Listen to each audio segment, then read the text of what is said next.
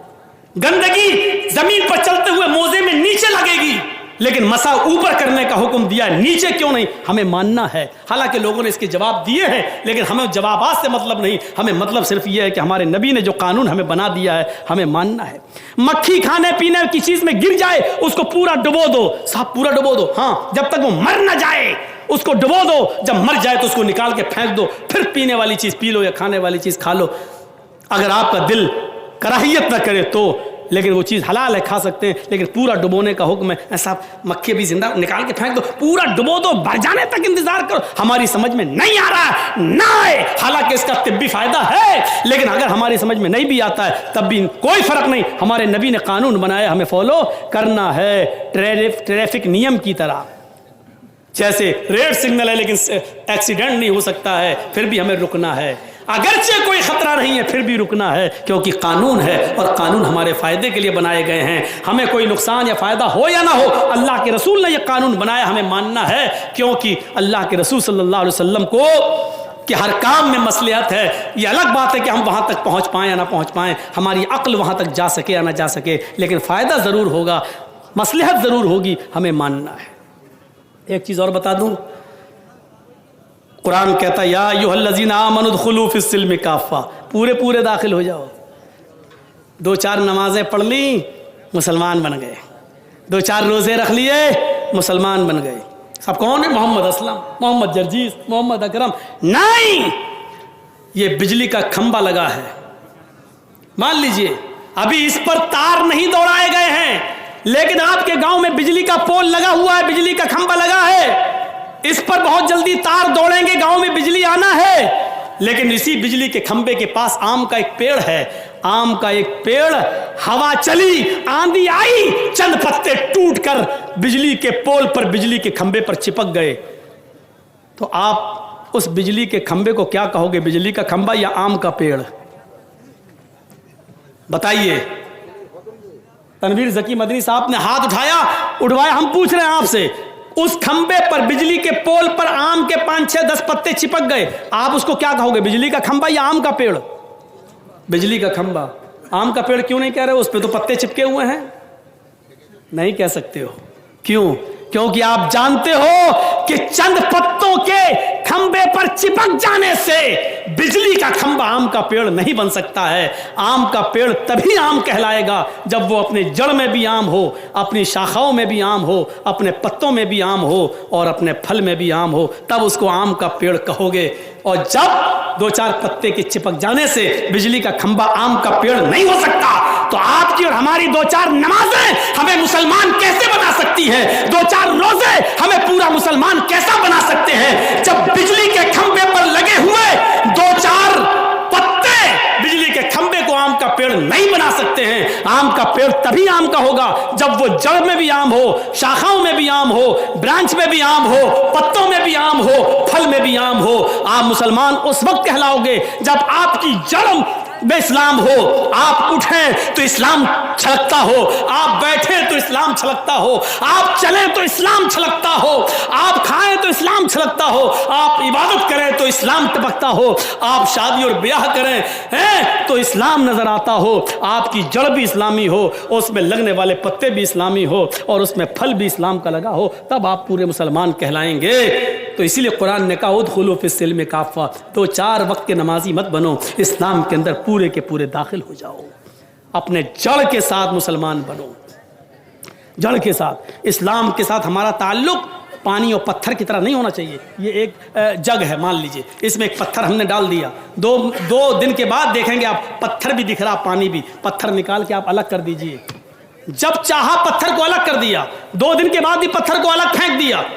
اس کا مطلب کیا ہے؟ نہ پانی نے پتھر کو ایکسپٹ کیا، نہ پتھر نے پانی کو جذب کیا۔ یہی تو مطلب ہوا۔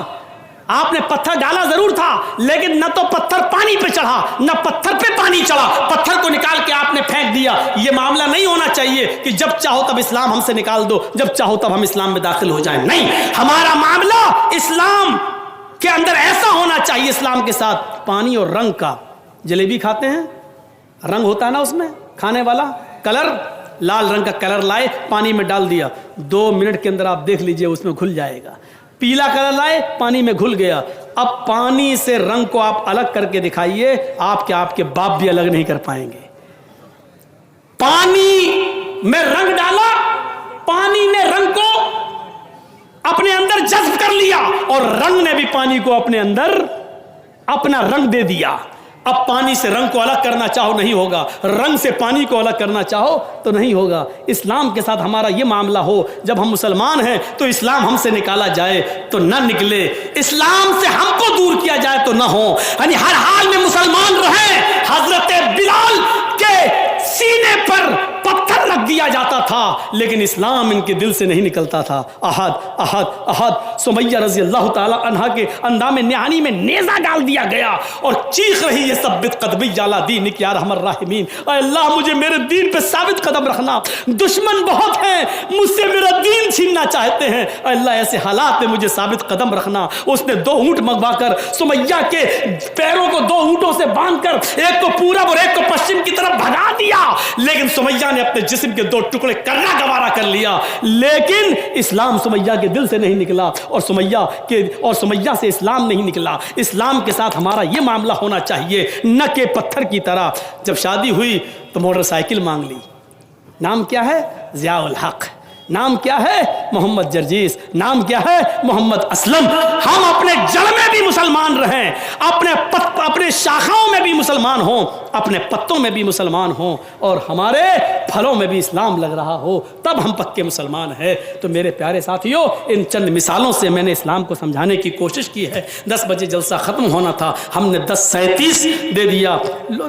مطیع الرحمان صاحب کا جلسہ ایسا ہی ہوتا ہے، دلی کی کانفرنس ہو جاتی ہے، 5-5 منٹ 10-10 منٹ سب کو ٹائم دینا پڑتا ہے، تعلقات اتنے وسیع ہیں کہ سب کو آنا پڑتا ہے، MLA بھی آ جاتے ہیں، MP بھی آ جاتے ہیں، سب لوگ آ جاتے ہیں۔ تو میرے بھائیوں، بہرحال کم ہی صحیح، لیکن اسلام کے تعلق سے جو بیان دیا گیا ہے، اللہ سے دعا کرتا ہوں کہ بار الہ یہ اسلام ہمارے اندر پورا کا پورا داخل فرما دے، اور اسلام کے اندر ہمیں پورا کا پورا داخل کر دے، اور اسلام ہمارے اندر پورا کا پورا داخل کر دے۔ شارٹ میں اتنی ہی دعا کافی کہ الہ العالمین جب تک تو ہمیں زندہ رکھ، اسلام پہ رکھنا، اور جب ہمارا خاتمہ ہوتی ایمان پر ہمارا خاتمہ فرمانا۔ وما علینا الا البلاغ المبین، وآخر دعوانا ان الحمد للہ رب العالمین۔ السلام علیکم ورحمۃ اللہ